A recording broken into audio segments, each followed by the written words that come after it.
In the early days, sales is a little brute force, right? And you've got people tackling a problem. But within that, you should start developing a process. And I think that's when RevOps can come in and make those processes really work to hire more reps into. I'll give you an example from Liftoff, one of the startups, early stage startups that I was at and led sales there for a number of years. So and this is also a kind of tale of ICPs changing. Like when we started there, like our ICP was any company with an app. Okay, well, there's hundreds, millions of apps in the App Store. Right? So that's a lot of potential apps. And we were like, our initial sales team was going after, like, kind of looking at Crunchbase, and any company that had an app that got funding, like we would be like quick. And that was actually a pretty good strategy to get a logo.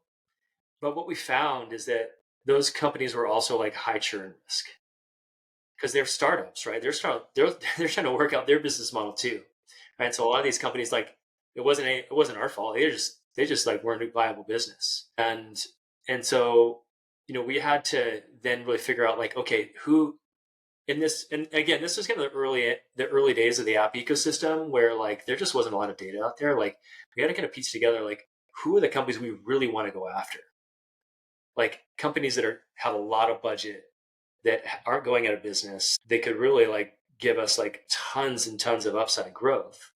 And that's when RevOps came in. We like really had to define the market. And we did some really creative things to understand with like pretty good precision on a global basis, like, what were the apps out there that actually could pay us the most money.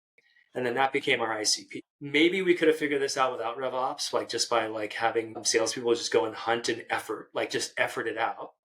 But I actually think it'd be probably pretty unlikely. Mm. And so I think that's the case.